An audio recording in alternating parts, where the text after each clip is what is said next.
Oke, baik. Assalamualaikum warahmatullahi wabarakatuh. Selamat pagi, salam sejahtera bagi kita semua. Perkenalkan, nama saya Verna Marcelia selaku moderator pada pagi hari ini. Untuk pemandu acara pembekalan PKPA Angkatan 17 tahun 2023 pada hari ini, sebelumnya saya mengucapkan terima kasih kepada Bapak Jaka Mulyata SHMH yang sudah hadir. Sebelumnya saya ingin menyapa terlebih dahulu. Selamat pagi Bapak. Waalaikumsalam warahmatullahi wabarakatuh. Sehat Pak? Alhamdulillah, baik. Langsung saja ke pemateri kita yang pertama, yakni tentang hukum acara peradilan hubungan industrial. Kepada Bapak, disilahkan. Monggo, Pak. Selamat pagi, Assalamualaikum warahmatullahi wabarakatuh.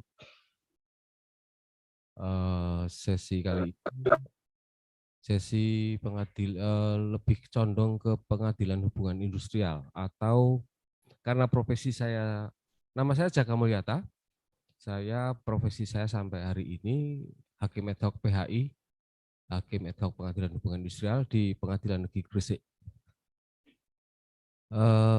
Alhamdulillah saya diberi amanah untuk memberikan materi acara hukum Pengadilan Hubungan Industrial, dalam hal ini Undang-Undang Nomor 2 Tahun 2004. Ya, hampir hari-hari kita ketemu dengan hukum acara. Jadi sesi atau pertemuan ini saya akan memberikan beberapa pengalaman saya sebagai Hakim Ad Hoc PHI, dan mungkin dari Bapak Ibu semuanya kalau ada hal yang perlu ditanyakan langsung segera ditanyakan. Itu yang pertama. Kemudian yang kedua, saya lebih senang kalau kita tidak terlalu tegang, santai saja. Silahkan kalau mau bicara langsung angkat tangan untuk menunjukkan bertanya langsung. Baik, sedikit pembuka pengalaman saya sebagai Hakim Pengadilan Hubungan Industrial di Gresik, 10 tahun ya. Banyak sekali, mohon maaf, advokat, bukan dari Peradi tapi ya, dalam penguasaan materi, terutama materi ya. Kemudian yang kedua mestinya hukum acara, ini enggak klop, kurang, jauh sekali. Untuk surat, misalnya tentang surat kuasa ya, surat kuasa itu menentukan sekali bagi seorang advokat untuk bisa bersidang atau di depan persidangan. Itu pun kadang-kadang mengkualifikasikan surat kuasa di Pengadilan Hubungan Industrial itu tidak tepat. Mengapa? Karena kita lupa, atau mungkin banyak yang lupa, bahwa hubungan industrial PHI ini itu adalah lex spesialis. Khusus hukum acaranya adalah hukum acara Undang-Undang Nomor 2 Tahun 2004 tentang PPHI. Tetap jika tidak diatur di dalam PHI, kita menggunakan hukum acara perdata biasa. Nah, kerancuannya adalah PHI, hukum acara PHI-nya tidak begitu dikuasai sehingga kadang-kadang numpuk. Mengkualifikasikan surat kuasa saja kadang-kadang kurang tepat. Ya, itu yang perlu dicatat sebagai calon advokat, ini harus tahu. Kemudian karena ini lex spesialis, kita tidak bisa bahasa mana ya? Bahasa Solo saya menggeratak atau apa ya, langsung iya itu materi hukum ketenagakerjaan yang sudah berubah berkali-kali. Ya, sampai terakhir ada Undang-Undang Nomor 6 Tahun 2023 tentang perubahan Perpu Nomor 2 Tahun 2022. Ya, itu menjadi undang-undang. Banyak yang rancu juga, semakin rancu karena ternyata pengertian yang salah adalah bahwa hukum ketenagakerjaan atau Undang-Undang Nomor 13 Tahun 2003 tentang ketenagakerjaan itu tidak diganti, dirubah. Jadi induknya tetap Undang-Undang Nomor 3 Tahun 2003. 13 tahun 2003. Induknya itu dulu. Ini basic, betul-betul basic ini supaya kelak calon advokat ini mengerti betul tentang PPHI. Karena apa? Ya itu tadi kerancuannya yang terjadi itu perubahan, dirubah menjadi pertama kali Undang-Undang nomor berapa itu, kemudian terakhir Undang-Undang nomor 6 tahun 2023. Nah itu perubahan-perubahan itu, penyesuaian-penyesuaian itu yang harus diketahui. Bahkan ada beberapa pasal yang dihilangkan atau dihapus, itu juga harus dikuasai supaya tidak. Masih banyak advokat sampai hari ini, terakhir saya sidang pun masih menggunakan ketentuan pasal, beberapa pasal Undang-Undang nomor 13 tahun 2003 yang sudah dihapus, bahkan sudah dirubah.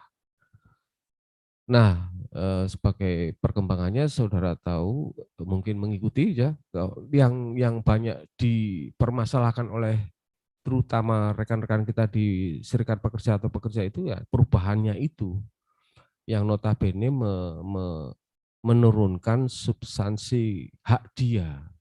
Ini yang mereka perjuangkan. Sampai sekarang pun masih tetap diperjuangkan. Nah, perubahan pun sebenarnya tidak ketika dirubah terakhir Perpu tahun 2002 tahun Perpu 2002 tahun 2022 atau 23 itu 22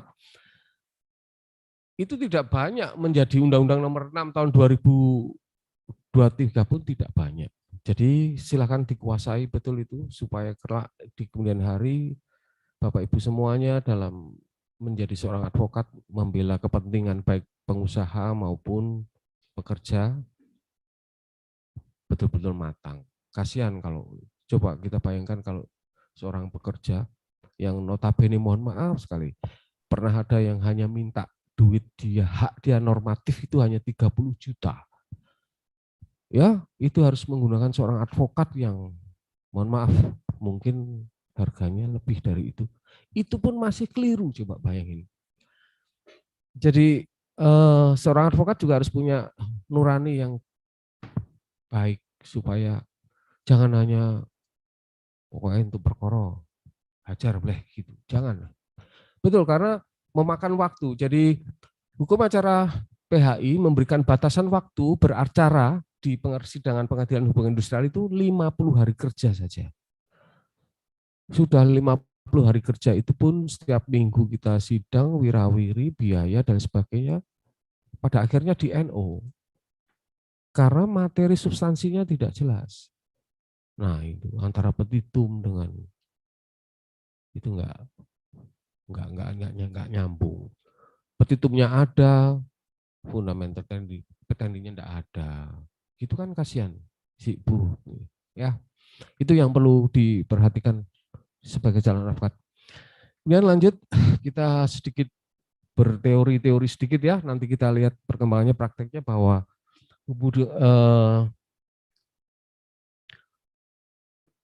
hukum acara seperti kita ketahui adalah seperangkat peraturan hukum yang mengatur tentang tata cara penyelesaian perselisihan hubungan industrial secara cepat, tepat, adil, dan murah. Bahasa murah ini ada di pembukaan. Kenapa murah? Karena kita berada pada ranah di mana banyak tenaga kerja itu adalah merupakan subordinasi atau apa? Di bawah. Mereka ada di bawah, levelnya kalah dengan pengusaha. Ya, makanya ada undang-undang ini muncul karena memang harus diatur supaya tekanan terhadap tenaga kerja ini tidak terlalu berat bagi tenaga kerja. Dan kenapa harus ada undang-undang? Karena disitulah kita bahwa undang-undang tenaga kerjaan ini sejak zaman penjajahan sudah ada. Di hukum perdata pun diatur itu, ada macam-macam bagaimana namanya perjanjian kerja dan sebagainya sudah diatur. Itu masih belum bisa memberikan rasa keadilan bagi sebagian besar tenaga kerja, maka muncullah undang-undang tenaga kerjaan. Nah, cuman herannya juga di universitas, saya tidak tahu apakah di Wijaya Kusuma juga begitu, suatu perselisihan atau sengketa perdata yang mempunyai pengadilan sendiri, yang mempunyai hukum acara sendiri, yang mempunyai hukum material sendiri tapi tidak diajarkan secara intensif. Hanya ya semata-mata saja. Bahkan mungkin Undang-Undang Nomor 2 tahun 2004 tentang PPHI ini tidak begitu dikhususkan. Padahal di situ ada. Beda lagi kalau dengan tipikor. Wah, tipikor itu kan memang extraordinary ya. Jadi negara melalui pemerintah memang intensif untuk mengamati di situ. Tapi di PPHI kurang begitu mendapat perhatian yang baik. Ya. Jadi itulah. Kemudian yang dimaksud dengan, jadi saya tidak tahu kenapa mesti dikatakan sebagai hubungan industrial. Mungkin untuk memperhalus bahasa yang dulu ada namanya kontrak kerja dan lain sebagainya. Kemudian disebut di sini adalah antara pekerja dengan pengusaha itu disebut sebagai sebuah hubungan industrial, bukan antara orang kuat dan orang lemah. Karena begini, supaya tahu juga, sepengetahuan saya selama saya mengikuti perkembangan hukum bahwa undang-undang itu diciptakan untuk apa? Untuk melindungi siapa? Kan untuk melindungi yang lemah. Betul, semuanya undang-undang menurut saya di dunia ini, menurut pandangan saya, itu diciptakan untuk melindungi kaum yang paling lemah. Yang undang-undang KDRT lah, perlindungan anak lah, bahkan undang-undang investasi pun itu pun untuk melindungi pengusaha yang lemah, yang apabila investasinya bermasalah, dia dilindungi secara hukum. Jadi hampir seluruh di dunia ini, undang-undang itu diciptakan untuk melindungi yang lemah. Tidak mungkin undang-undang untuk melindungi yang kuat. Nah, kalau sudah itu sudah beda lagi nanti. Itu sudah politis. Jadi begitulah. Jadi adalah sistem. Kemudian di dalam hubungan industrial itu di dalamnya ada hubungan kerja di mana antara pengusaha dan pekerja. Dan kerja. Belum bi. Belum. Aduh, Mas Tommy. Ya, sekarang sudah oke ya. Sudah oke. 98, kalau jalan pun apa? Ya.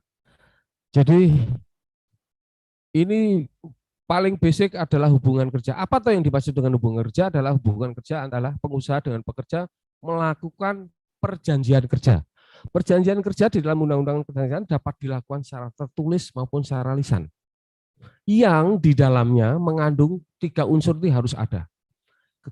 Unsur pekerjaan, upah, dan perintah. Orang disuruh bekerja, ya loh, ada perintah, tapi tidak ada upah, bukan pekerja. Bukan hubungan kerja.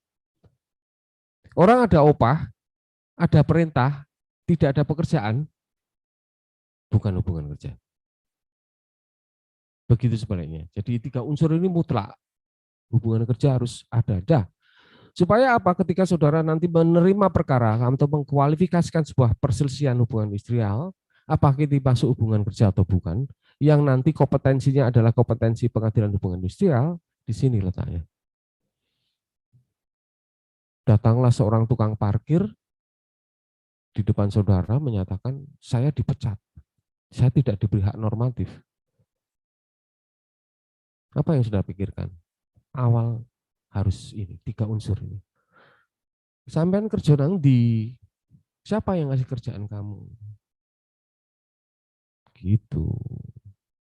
Terus upahnya bagaimana? Ternyata dia tidak diopah, dapatnya upah ya langsung dia parkiran dapat duit. Dia kerja sendiri, dia hanya diberikan area untuk parkiran, dia akan memungut biaya sendiri dan sebagainya. Tapi oleh pemerintah misalnya atau oleh CV siapa yang menguasai parkir itu, dia menggugat untuk minta hak normatif. Tidak bisa. Ya, itu juga harus dikuasai, dimengerti oleh rekan-rekan semuanya. Saya tidak perlu menyebut pasalnya ya, nanti bisa dilihat di materi supaya waktu ini cepat lagi, itu kira-kira diatur di situ. Nah, apa sih? Lah ketika antara upah, pekerjaan, perintah menjadi sebuah hubungan kerja yang diatur di dalam perjanjian kerja, ketika bermasalah, nah ini baru namanya perselisihan hubungan industrial. Ya, di situ apa toh perselisihan hubungan industrial itu adalah perbedaan pendapat yang mengakibatkan pertentangan ya. Perbedaan pendapat yang mengakibatkan pertentangan antara pengusaha atau gabungan pengusaha, pekerja atau serikat pekerja karena adanya perselisihan.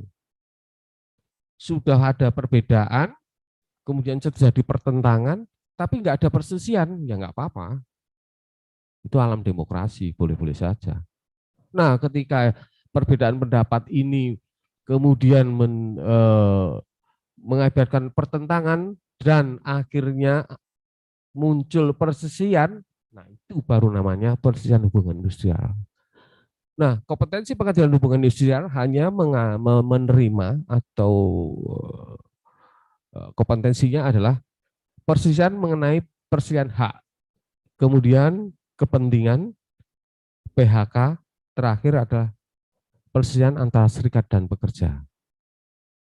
Di luar itu bukan kompetensi pengadilan hubungan industrial. Dan nanti bila ada yang di luar itu konteksnya, itu pasti akan di NO, ditolak. Karena kompetensi relatifnya tidak masuk. Ya, ini yang harus di basic, saya memberikan basic, nanti kita diskusi lebih banyak lagi. Jadi subjek hukumnya adalah pengusaha atau gabungan usaha dan pekerja dan serikat pekerja. Langsung kalau ada yang mau ditanyakan silakan supaya lebih suasana lebih hidup dan lebih baik. Nah, 4 jenis tadi ya. 1, perselisihan mengenai hak. Gampang kalau ini perselisihan hak itu hakku, nek hakku ra dikeke ya. Tadinya dipertentangkan, berbeda pendapat, dipertentangkan jadi perselisihan. Ya, perbedaan pendapat misalnya UMR-nya harusnya 100 tapi dikasih 50. Saya nggak mau. Nah, yang nggak mau ini kan sudah mulai muncul nih perbedaan pendapat nih. Ya. Akhirnya diadakan rundingan, tetap menjadi pertentangan. Tetap nggak mau saya, kalau terima 50 saya maunya 100.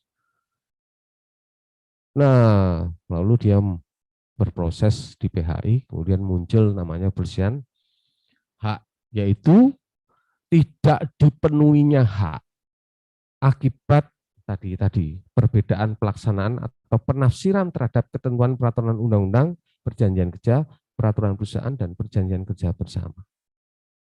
Jadi undang-undang mengatur UMK-nya 100 ngasih 50.000, kan itu juga sudah janji ngasih 2.000 dipotong, nggak ngomong-ngomong tahu-tahu sudah dipotong, ya misalnya itu. Atau di dalam peraturan perusahaan diatur lemburnya itu dapatnya 50 tapi cuma dikasih 25, misalnya gitu.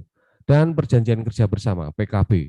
Jadi PKB sedikit menyinggung peraturan perusahaan itu dibuat di sebuah perusahaan yang belum mempunyai serikat pekerja atau serikat buruh. Tapi kalau perjanjian kerja bersama dibuat antara pengusaha dengan serikat pekerja. Mana yang lebih kuat? Sama-sama kuat. Boleh.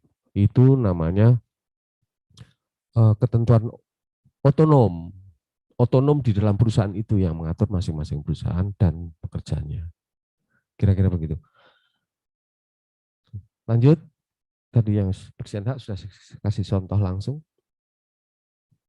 Kemudian perselisihan mengenai kepentingan. Lanjut, Pak.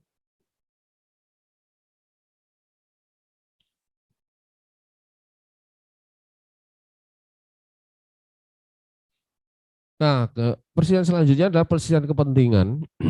Jadi ini lebih agak paling pelik. Kalau perselisihan hak itu biasanya timbul akibat adanya misalnya pemutusan hubungan kerja atau perjanjian kerjanya tidak dipenuhi dan sebagainya, itu lebih ke arah itu. Tapi kalau sudah ke perselisihan kepentingan, nah ini agak pelik ini. Bentar, supaya saya enggak.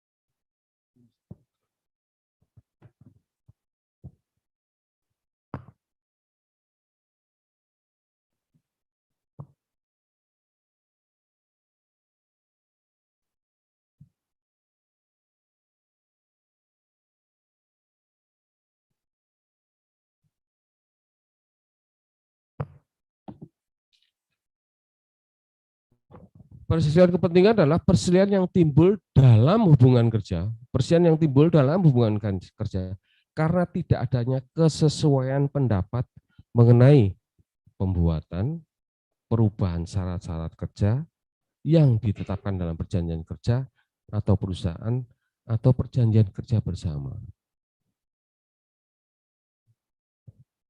Ya, mungkin kalau yang belum mengalami proses-proses, ada yang di sini HRD atau terlibat di dalam sebuah perusahaan, karena sedikit gambaran itu sudah cukup untuk mengetahui ini.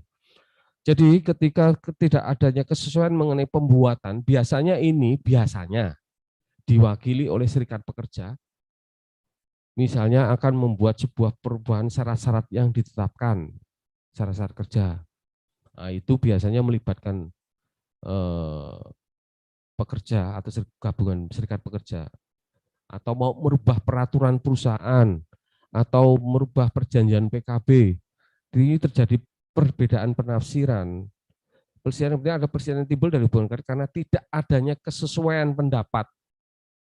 Jadi kalau nanti di dalam perusahaan itu menyusun suatu ketentuan atau perusahaan merubah jam kerja atau perusahaan mengatur hal-hal tertentu yang berakibat langsung dengan pekerja, itu yang namanya terus tertimbul adanya ketidakkesesuaian. Nah, di sini kepentingan ini muncul.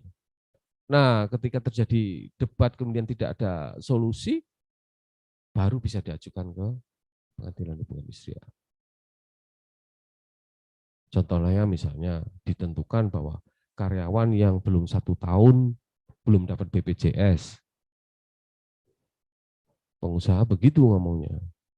Pekerja ngomong, ya enggak, begitu saya bekerja saya harus dapat hak normatif saya. Nah, tapi kan pengusaha baru keadaan enggak baik. Nanti kalau sudah baik. Enggak bisa Pak, itu undang-undang yang mengatur ketentuan. Nah, enggak ketemu kan? Nanti pengadilan hubungan industrial yang memutuskan itu. Dengan segala pertimbangan hukumnya, dengan segala argumentasi hukumnya, dengan segala bukti-bukti yang mereka munculkan di dalam pengadilan hubungan industrial. Dan jangan lupa, di dalam pengadilan hubungan industrial adalah hubungan perdata kan itu sebenarnya, itu hubungan perdata. Jadi ketika saudara bersidang, yang dimunculkan adalah bukti formal. Kalau cuma fakta saja enggak bisa. Kamu hanya mendaku saja, enggak bisa. Kecuali bisa dibuktikan dengan saksi. Minimal 2 kan, begitu kan. Tapi biasanya kalau sudah begitu enggak kuat. Harus dikuatkan dengan bukti formal. Contoh misalnya si pekerja ini mengajukan bukti, ini ya Pak, daftar orang yang karyawan yang diikut sertakan di BPJS cuman ini Pak, karyawannya jumlahnya 100, yang dimasukkan cuma 50. Lah kami ini gimana? Nah itu menjadi sebuah perselisihan. Ya, itu menjadi sebuah perselisihan kepentingan yang bisa diperselisihkan sebenarnya, bahasa kasarnya sebenarnya bisa diperselisihkan. Kemudian yang terakhir adalah ini paling sering terjadi, bahkan kasus di pengadilan hubungan industrial terbanyak dan terbesar adalah tentang pemutusan hubungan kerja. Dari berbagai sebab. Apalagi kalau sudah massal. Ada itu mohon maaf, perusahaan sandal terkenal itu, perlu enggak saya sebutkan, itu ada 800 orang dirumahkan, enggak diputus-putus, baru ora digaji, bayangin aja. Wah, sudah ya, itu ada 800 massal. Nah, nanti kalau sudah advokat menerima perkara massal, hati-hati ya. Hati-hati, harus bisa dibuktikan bahwa misalnya dia seorang anggota serikat atau dia sebuah anggota serikat pekerja, harus bisa menunjukkan kartu tanda pekerjanya. Karena yang bisa mewakili maju ke depan persidangan, khususnya karena nilai spesialis di PHI itu adalah pengusaha sendiri melalui organisasi pengusaha Indonesia, APindo, boleh. Dia boleh. Dan dia harus menunjukkan bahwa dia anggota APindo, terdaftarkan. Nah, kalau serikat pekerja juga begitu, dia harus bisa menunjukkan kartu tanda pekerja. Dan unit serikat pekerjanya itu harus terdaftar di Disnaker. Jadi tidak bisa dia mendaku, ini orang saya, nggak bisa. Tapi ada yang pinter juga, dia sebagai pengurus serikat pekerja di tingkat kabupaten, dia maju sebagai advokat. Boleh, tidak apa-apa. Dia mengakomodir kepentingan pekerja di luar serikat pekerjanya. Boleh, tidak apa-apa. Tapi dia advokat. Dan jangan lupa loh, 800 orang kemarin ya di sidang pertama kali kami NO, kenapa? Subjek hukumnya nggak jelas. Numpuk-numpuk nggak karuan, tanggal lahirnya nggak jelas. 800 orang saya cek satu persatu, majelis hakim cek, harus cek satu persatu. Di persidangan itu juga, saat itu juga disaksikan oleh semuanya. Gitu. Lengkap, oke. Nah, nanti dalam musyawarah hakim ya nanti kita lihat lagi. Dan ternyata kita menemukan lagi hal yang tidak pas. Subjek hukumnya tidak jelas. Kenapa? Kenapa subjek hukum harus tepat, harus pas? Ada yang bisa tahu, bisa menjawab? Mengapa coba? Kalau yang gabungan loh, kalau yang perorangan sih gampang. Ya, ada namanya yang numpuk, dua orang disebut, satu orang disebut dua kali, dan sebagainya. Bisa kan?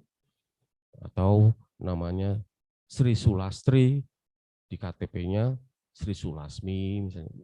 Itu satu persatu kami harus ngecek 800 supaya putusan ini supaya bermanfaat, punya kepastian dan mempunyai keadilan hukum.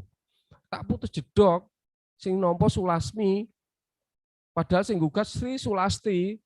Nah, ini advokat juga harus jeli ini ya. Hal-hal seperti ini penting sekali supaya ketika maju di persidangan bisa-bisa betul-betul mewakili kepentingan mereka dan tepat putusannya. Namun demikian, majelis hakim harus memeriksa secara teliti lagi supaya putusannya juga sebagai majelis hakim, putusannya juga harus punya kepastian hukum, keadilan, kemanfaatan. Kalau tidak tepat, ternyata kemudian dikasasi, dia tidak terima dengan NU, itu saya unprofessional conduct. Bisa-bisa saya diperiksa juga. Oh, tahu sudah seperti ini kok tetap diputusin. Nah, itu juga. Ya. Kemudian penulisan hubungan kerja tidak bermasalah ya ini. Ini yang paling pelik, bukan paling sulit ya, paling pelik. Karena di dalam hubungan kerja di dalam suatu perusahaan itu sekarang undang-undang tentang serikat pekerja nomor berapa itu? Lupa saya. Itu di dalam perusahaan boleh ada serikat pekerja 5, 10, 20 boleh bebas. Wah, ini pelik. Nah, kalau sudah begini ini nanti biasanya timbul ini rebutan anggota. Karena ini menyangkut keuangan negara, organisasi itu kan. Kemudian banyaklah. Jadi adalah karena tidak adanya persesuaian paham. Nah, persesuaian paham di keanggotaan. Bahkan di dalam sendiri pun boleh, misalnya Serikat Kerja Garuda, anggotanya ini juga mempermasalahkan kepengurusan. Boleh. Yang satu ngomongnya, aku melu Garuda, jebulnya ini melu kelinci. Wah, ini juga jadi masalah. Bahkan kami pernah menangani perkara begitu belum selesai, baru awal sidang keluar sudah ketua serikat pekerjanya gelut di luar. Iya, karena dia rebutan anggota, itu aset. Bagi serikat pekerja itu aset. Tanpa anggota dia tidak punya eksistensi loh. Ada. Sekarang pembatasannya ini, undang-undang mengatur pembatasannya ada 10 orang pekerja boleh membuat organisasi serikat pekerja. 10. Boleh. Nah, gimana coba? Bisa nggak ratusan? Lah makanya itulah. Cuman ya ketentuannya ada lebih detail lagi, cuma secara umum saja ya mengatakan bahwa boleh sih setiap pekerja 10 orang maju ke perusahaan. Ini serikat pekerja saya daftar di Disnaker ini pekerja saya. 10 orang toh, iya, ya sudah 10 orang. Biasanya itu awal-awal kok, nanti lama-lama dia cari anggota. 10 orang iuran sesasi 20.000, 20.000 bisa berbuat apa organisasi kan gitu kan. Nah, dia mencari organisasi. Gitu ya. Itu ada yang ditanyakan lagi, ayo seperti Ibu silakan langsung aja supaya lebih hidup. Dalam faktanya persisian hubungan industrial itu apa toh? Tadi kan ranah hukum, ketentuan dan sebagainya. Dalam faktanya persisian yang timbul ada persisian hubungan industrial adalah persisian yang timbul dalam hubungan industrial mengenai keadaan ketenagakerjaan yang sudah dan atau akan belum ditetapkan baik dalam perjanjian kerja, peraturan perusahaan, PKB maupun peraturan perundang-undangan. Pada umumnya, oleh karena munculnya, tumbuhnya kesadaran buruh atau pekerja akan perbaikan kesejahteraan yang bermula dari kurangnya komunikasi antara buruh pekerja dengan pengusaha, utamanya mengenai tidak dilaksanakannya hak normatif buruh. Itu yang terjadi sekarang. Di media manapun, balikin ke sini, pasti ketemu. Wah, nanti konflik, wah, demo macam ya ini sebenarnya sumbernya, fakta yang terjadi itu seperti ini. Tidak ada komunikasi sama sekali. Akhirnya muncul perselisihan. Ya, ya itu tadi banyak ya jam kerja, jam lembur, BPJS, hak normatif, hubungannya dengan hak normatif terutama ya. Ini fakta yang terjadi. Rekan-rekan semua bisa simpulkan, bisa begitu baca, paling ini lagi. Dan ini akan terus seperti ini terus. Monggo. Silakan. Monggo. Hal ini akan terus terjadi. Jadi, kalau saudara menguasai hukum PPHI, undang-undang PPHI dan hukum ketenagakerjaan sepanjang masa saudara laku. Karena konflik ini akan terus terjadi, tidak akan pernah berhenti selama dunia usaha masih ada. Percaya enggak?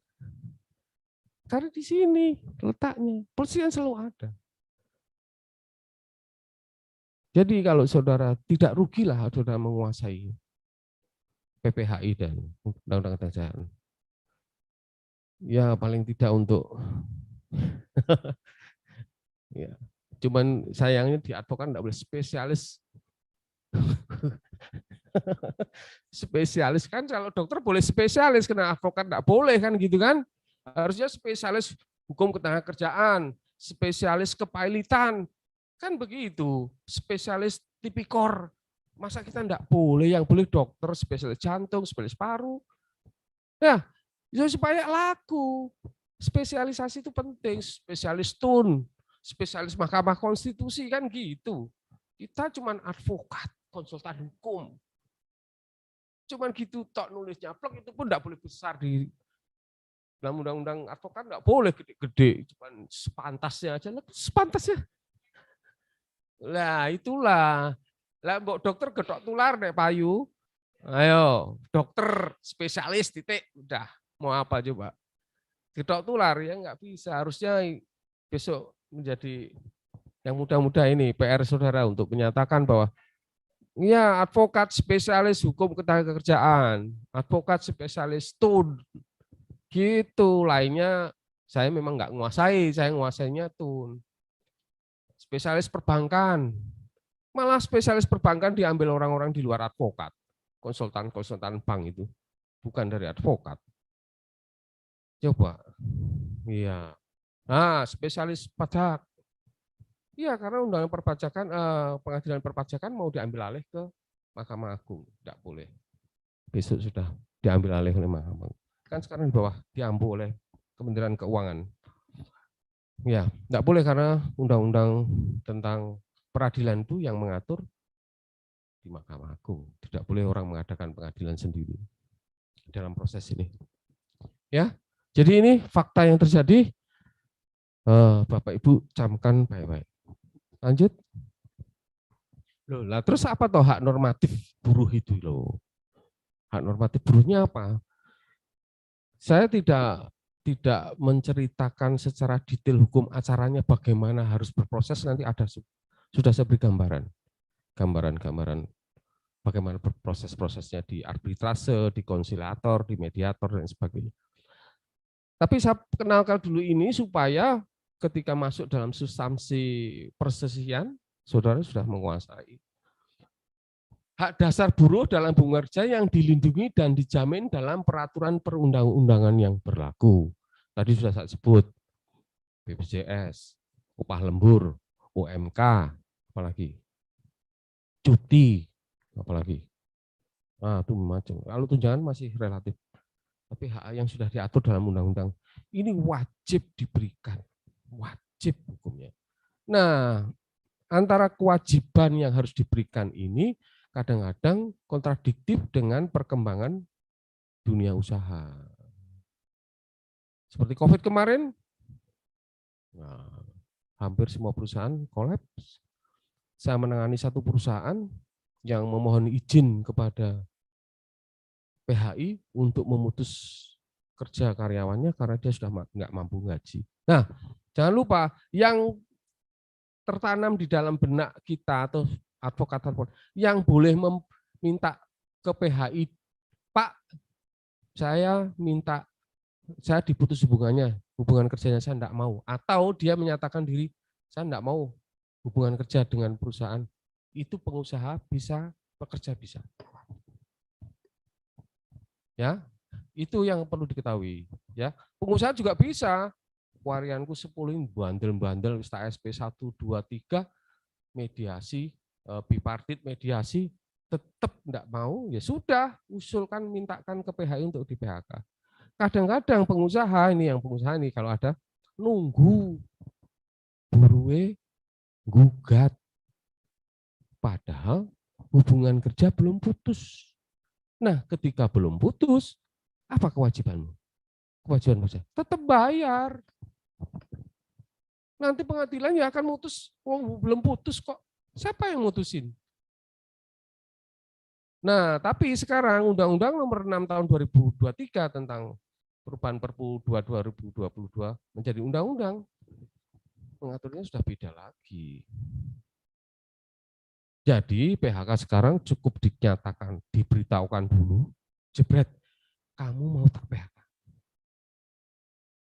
Nah, eksekusinya 14 hari, Pak. Sebelum 14 hari sudah harus diputus. Nih surat PHK kamu, nih hak-hakmu.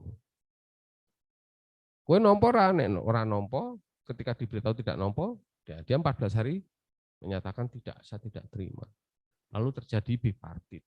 Kalau dulu enggak, Undang-Undang Nomor 13 yang pasal mengenai ini bahwa pemutusan hubungan kerja itu hanya boleh dilakukan oleh pengadilan hubungan industrial. Ya, enggak boleh pengusaha mutus itu enggak boleh. Harus melalui proses pengadilan. Karena ini mengenai status hukum. Sebenarnya saya setuju dengan undang-undang yang lama. Undang-undang yang baru sekarang cukup saya panggil, Jo, sini, kau putus kamu sekarang. Boleh. Kalau dia menerima, langsung putus tuh. Kalau dulu menerima dan tidak menerima, bisa masuk PHI. Putus, nanti 14 hari sebelumnya sudah harus eksekusi, ini hakmu ya. Tuh. Ya, kira-kira begitu prosesnya. Jadi, hak normatif itu tadi yang saya sebutkan beberapa kali tadi, jangan lupa, banyak kok, nanti ada contohnya juga hak normatif di bawah. Silakan lanjut.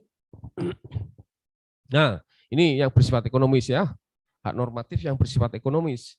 Jadi supaya tahu, karena ini hubungannya dengan mengkualifikasikan. Gugatan itu tadi juga harus bisa mengkualifikasikan ini perihal PHK, ini perihal kepentingan persesian ya, ini perihal serikat pekerja. Itu harus, bagaimana supaya bisa mengkualifikasi? Ya ini materi-materinya. Ada upah secara umum itu upah apa? Upah minimum itu apa sih? Upah lembur, THR. THR itu hak normatif loh ya. Ketika saudara nanti jadi pengusaha tidak memberikan hak 5 tahun, gugat boleh diminta. Ya, banyak sekali. Jadi itulah undang-undang keunikan lex spesialisnya undang-undang ketenaga kerjaan. Lanjut ya. Nah, bersifat sosial tadi ya, katakan tadi ada cuti tahunan, cuti haid, cuti karena alasan tertentu, cuti hamil, istirahat jam kerja. Nah, ketika saudara tidak memberikan istirahat jam kerja, jadi bersihan nih, jadi masalah. Istirahat mingguan dan sebagainya, kemudian BPJS. Ada yang punya contoh lain selain ini? Oke, lanjut. Bersifat medis. Ya, ada. Ini yang menurut saya masih di perusahaan-perusahaan menengah terutama mengenai keselamatan kerja masih kurang jauh. Nah, ini juga perlu sebagai wacana saja. 4 hal tadi, pelesian kepentingan, pelesian hak, PHK, antar serikat pekerja, menurut kami majelis selama menangani sebagai hakim mengenai perkara itu masih kurang jauh. Banyak hal yang terjadi dalam hubungan kerja itu yang tidak terakomodir. Ya, contohnya keselamatan kerja. Gitu kan, keselamatan kerja ini harusnya juga bisa menjadi masuk sebagai kompetensi dari PHI. Supaya apa? Taat pada ketentuan peraturan keselamatan kerja. Contoh misalnya, perusahaan tidak melaksanakan perlindungan terhadap buruh mengenai keselamatan kerja misalnya. Tidak pakai pengaman, tidak apa, boleh. Menurut saya bisa itu masuk kesusian. Lalu apakah akibat hukumnya, putusannya bagaimana ya? Tergantung pembuat undang-undang, mau diapain orang-orang yang melanggar. Belum lagi mengenai pidana. Harusnya pidana dalam hubungan kerja, menurut versi kami ya, itu masuk dalam pengadilan hubungan industrial. Gitu. Yang kecil aja, yang bukan yang gede-gede, bukan pembunuhan, dalam hubungan kerja yang timbul. Yang sekarang muncul itu adalah ketika si pengusaha tidak melaksanakan UMK saja yang masuk ranah pidana dalam hubungan industrial, tetapi pengadilannya pengadilan umum, bukan pengadilan hubungan industrial. Harusnya menurut versi kami, menurut pengadilan, ke PHI karena dia yang menguasai bagaimana menyusun UMK itu, dasarnya apa UMK itu. Ada dewan pengupahan di setiap kabupaten yang disusun, yang dibentuk oleh bupati dan apindo, ada apindo, serikat pekerja, unsur akademisi, unsur macam-macam di situ membentuk dewan upah. Walaupun di dalam ketentuannya boleh-boleh saja pengusaha mengajukan keberatan untuk mentaati UMK, tapi ada syarat-syarat tertentunya. Nah itu menurut kami versi kami itu harusnya masuk ke PHI. Tapi sekarang itu masuk ke pidana umum. Sehingga kenapa begitu? Begini, dalam memutuskan satu perkara, hakim punya keyakinan, punya hati nurani, punya pengetahuan, dan sebagainya. Ketika dipegang oleh yang tidak pernah memegang masalah seperti itu, menurut kami, kepastiannya, keadilannya, kemanfaatnya mesti jauh kurang. Jadi kalau itu masuk ke potensi, ke PHI, pasti kepastiannya lebih baik, keadilannya lebih baik, bermanfaat pasti. Bukan hanya ngetok jedek. Lah pengusaha itu kan punya masalah. Ya, dia tidak membayar UMK itu bukan berarti ya sebagian besar ya yang kecil-kecil aja yang nakal. Pengusaha itu punya masalah yang tidak diakomodir oleh siapapun juga. Dia mikir dewe, golek duit dewe, apa-apa dewe, baru digeruduk karo karyawane. Apa enggak perlu dilindungi lah? Dilindungi lah. Undang-undang ketenagakerjaan ini juga melindungi pengusaha loh. Bukan, memang melindungi. Coba jam kerja diatur 1 minggu berapa? 1 hari berapa jam? 8 jam. Nah, nanti karyawan yang kurang dari 8 jam, kalau enggak dilindungi pengusaha, hancur, teko jam 5 mulai jam 3. Kan gitu. Jadi Undang-Undang Ketenagakerjaan ini dan PPHI ini melindungi pengusaha juga, bukan melindungi pekerja tok. Keseimbangannya ada di sini. Itu jam kerja, lembur, cuti kalau tidak dibatasi 12 hari setiap tahun. Enggak, biar cuti. Nah, itu kan. Pengertian ini yang tidak ada di mana-mana. Saya membagi pengalaman saja ini. Ya, jadi pengusaha juga harus dilindungi. BPJS-nya ketentuannya upah yang harus dilaporkan sesuai dengan ketentuannya. Pengusaha buruh enggak iso Pak. Aku nek mbok kei upah itu, mbok daftar BPJS, saya hanya dapat kelas 3 Pak. Undakno aku. Jadi aku iso mlebu kelas 1. Lah kalau enggak diatur ya gimana pengusaha jebol? Ya. Itu keseimbangannya di Undang-Undang Ketenagakerjaan. Itu makanya Undang-Undang Ketenagakerjaan dan lain sebagainya, BPJS dan sebagainya itu juga melindungi pengusaha, tidak hanya melindungi pekerja. Judulnya ketenagakerjaan, orang versinya mesti mindsetnya adalah si buruh, padahal di dalam di situ ada ketentuan semuanya. Peraturan perusahaan itu juga untuk melindungi pengusaha loh. PKP itu untuk melindungi pengusaha supaya nggak diobok-obok loh. Pekerja juga tidak semena-mena minta, ada ketentuan yang diatur di situ. Inilah persisian, inilah fakta hubungan industrial tadi yang harus saudara ketahui, sehingga menjadi advokat nanti saudara akan lebih matang bisa menangani masalah. Lanjut. Nah, politis, hak berorganisasi, ada undang-undang tentang serikat pekerja, itu juga diberikan pada pekerja untuk membentuk organisasi, baik di tingkat tripartit maupun bipartit.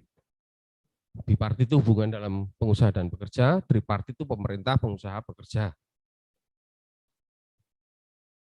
Jangan terbalik-balik pola pikir kita, jangan terlalu bahwa undang-undang tentang serikat pekerja, trek buruh. Pikirannya buruh, tok aja dipikir. Enggak. Saudara baca baik-baik itu. Ketika terjadi masalah, kalau itu tidak diatur, pengusaha jebol. Betul, pengusaha jebol. Gak bakal dia bisa ngatur buruh. Pokoknya buruh masalah perut. Wes. Bukan apa-apa, kita harus fakta real, bukan memarginalkan buruh. Enggak, memang faktanya begitu kok. Ketika perut dia terganggu, dia akan teriak. Nah, kalau dia merasa terganggu tapi sebenarnya itu bukan hal yang mengganggu karena undang-undang mengatur, ya pengusaha harus dilindungi, nggak bisa. Wah, nanti digugat di PHI mesti sing menang pekerja. Siapa bilang? Enggak, pengusaha, majelis hakim itu tahu bahwa ini untuk melindungi pengusaha, ini untuk melindungi pekerja. Lalu siapa yang paling dilindungi? Dalam hal ini siapa yang harus dilindungi sesuai ketentuan? Itu semua tugas kami.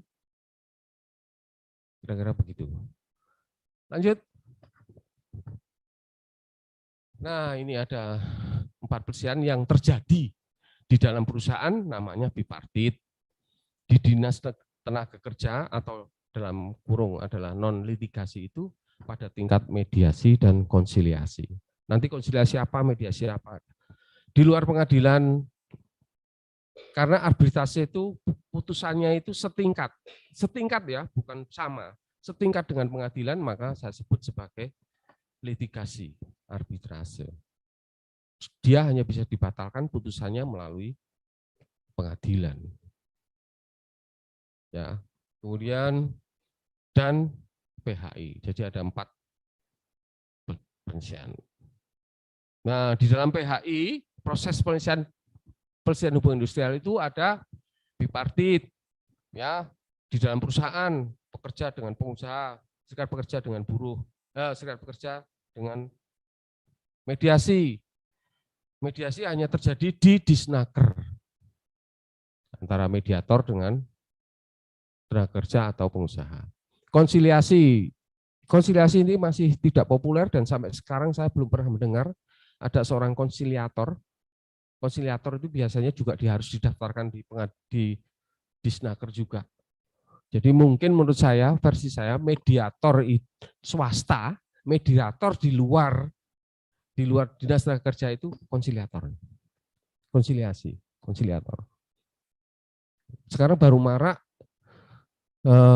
orang pada ikut training mediator, sudah mendapat sertifikasi yang organisasi pelaksananya ini harus sudah terverifikasi oleh Mahkamah Agung, dia berhak menjadi mediator di pengadilan. Kalau sekarang mediatornya hanya hakim-hakim di pengadilan. Ini sudah mulai terbuka, mediator dari luar juga boleh, asalkan sudah bersertifikasi, yang sudah diakreditasi oleh Mahkamah Agung dan mendaftar di pengadilan setempat. Tapi belum pernah dipakai. Saya pernah mendengar sudah ada yang daftar tapi belum pernah dipakai. Tidak tahu kenapa. Ya, mungkin ya, tidak tahulah alasan masing-masing. Ya, lanjut.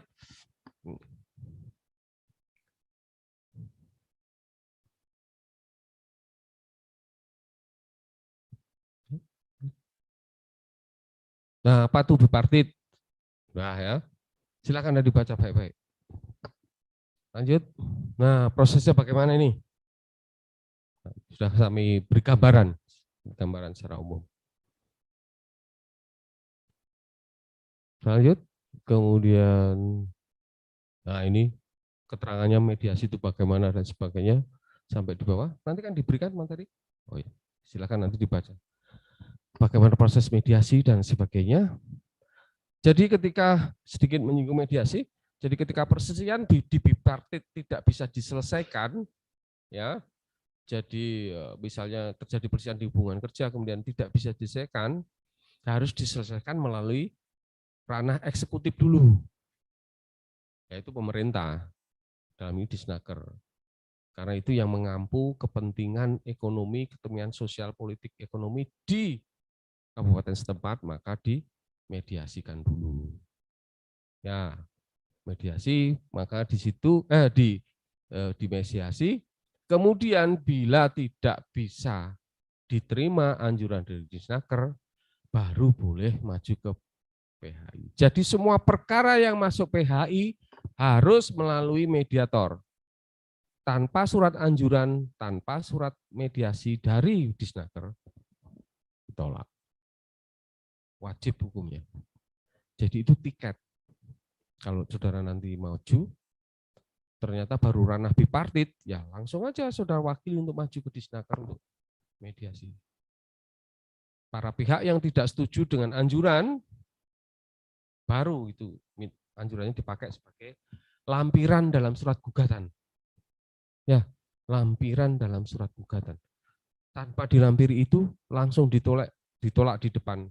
Ada itu customer service sekarang di pengadilan itu ada, itu tolak, harus ada itu. Itu yang harus diketahui ya. Lanjut. Nah, konsiliasi hampir sama tadi saya katakan, itu mediator swasta ini. Prosesnya sama dengan mediator, sama persis. Cuman syarat ketentuannya apa dan oh sebentar, naik ke mediasi. Lupa saya. Nah, mediasi itu bisa menangani seperti di PHI. Ya, ada 4 nih. Hak, kepentingan, PHK, SP. Kemudian, ini mediasi ya, sama dengan PHI. PHI juga ketika ini tidak ada anjurannya, 4-4-nya ini masuk ke PHI, tolak. Lanjut ke tadi yang, nah konsiliasi itu hanya 3. Dia perselisihan kepentingan, perselisihan PHK, perselisihan serikat pekerja. Perselisihan hak tidak boleh, karena hak menyangkut normatif, menyangkut ketentuan yang apa ya, hak dasar buruh lah, normatif lah pokoknya. Makanya dia tidak masuk di situ. Yang boleh hanya pemerintah dan pengadilan. Lanjut. Terus arbitrase, yang boleh apa saja nih arbitrase? Kalau bahas satu-satu nggak habis. Ini prosesnya, ya. Dia hanya mengenal putusan banding ke Mahkamah Agung dan sebagainya. Lanjut. Nah, ini perlu supaya saudara tahu bahwa kekuatan hukum penyelesaian mediator tadi ya 1, 2, 3, 4 sama dengan PHI, konsiliator 1, 2, 3, kemudian arbiter hanya 2 dan 3. 2 dan 3 itu apa tadi? Coba naik ke atas Mbak, sedikit. Lagi. Nah, 2 dan 3 hanya PHK dan serikat pekerja untuk arbitrase. Lanjut turun. Nah, ini sifatnya. Tugas dan kewenangannya, perannya dia mediator itu apa toh? Supaya tahu. Kadang-kadang saudara tidak tahu, jadi mediator tugasnya apa toh, ngapain itu? Jangan-jangan diterjang kemana-mana, diam aja nggak ngerti masalahnya. Mediator ngomong apa wae manut. Iya loh, ada juga loh yang penting keluar anjuran loh. Malas yang penting anjurannya metu. Tapi kan kasihan buruhnya yang berproses, kasihan pengusahanya yang berproses. Memang berproses itu tidak butuh waktu, tenaga, pikiran. Butuh. Efektivitas efisiensi di dalam berproses kan juga membantu pengusaha atau buruh. Ya, jadi membantu pihak yang berselisih melalui perundingan untuk mencapai suatu mufakat. Nah, nanti produknya apa? Anjuran. Sepakat enggak dengan anjuran itu? Kalau tidak sepakat, gugat PHI. Kalau sepakat, dibuat perjanjian bersama. Jadi perjanjian bersama, saya cerita sedikit, perjanjian bersama itu perjanjian yang dibuat oleh karena ada perselisihan itu, kemudian di tingkat, misalnya di perusahaan itu muncul perselisihan, kemudian akhirnya dirembuk jadi, jangan lupa sebagai advokat, buat perjanjian bersama. Wis sepakat iki. Tanda tangan dua belah pihak harus. Lalu bawa ke PHI. Minta didaftarkan, diverifikasi, di situ mendapat nomor PB. Ketika nanti salah satu pihak tidak menepati perjanjian itu, gugat. Nah, enggak di PB ya enggak bisa. Gitu. Ya, itu PB, gunanya PB. Jadi semua perkara yang diselesaikan melalui tingkat bipartit, kemudian di mediator juga begitu, misalnya di mediasi di Disnaker, ya wes sepakat gaji ini 150, tek, tanda tangan, jegrek, stempel, prak. Disnaker maju ke Pengadilan Hubungan Industrial, di situ pengusaha tanda tangan, serikat pekerja atau buruh tanda tangan, cetek, nanti didaftar di sana. Itu mempunyai fiat eksekusi. Dia mempunyai kekuatan eksekutorial namanya. Fiat eksekusi namanya. Kekuatan eksekutorial. Jadi ketika salah satu tidak melaksanakan, bisa dieksekusi. Tidak melalui proses sidang-sidang lagi, langsung unmanning, dipanggil di pihak. Piye PB-mu muni ini kok kowe ora menepati. Lalu terjadilah proses eksekusi itu, bahkan saling sita menyita. Seperti biasalah eksekusi di hukum acara perdata itu. Gitu kira-kira. Lanjut. Nah, ini saya sedikit mengambil dari hukum online supaya saya tidak salah. Prosedur penyelesaian hubungan industrial, bagaimana mengenai kalau perselisihan hak, berkepentingan, PHK, serikat pekerja, bagaimana 30 hari, nih di PHI hanya 50 hari, dan satu-satunya perkara yang tidak melalui banding hanya PHI. Tidak dikenal banding di PHI, ya, langsung kasasi. Kenapa? Ya itu tadi, untuk melindungi kepentingan pekerja dan pengusaha. Supaya orang bertele-tele, pengusaha mikir, berbanding, kasasi, berkasasi PK. Berapa biaya yang mau dikeluarkan? Itu proses untuk memangkas, mempercepat. Inilah lex spesialis juga. Ini lex spesialis PHI di sini. Tidak ada banding. Dan tidak ada PK. PHI tidak ada PK. Nanti kasasi saudara kalah misalnya, PK enggak bisa, sudah. Pasti ditolak. Nebisen idem, NO, macam-macam. Itu ya. Lanjut. Nah, sini.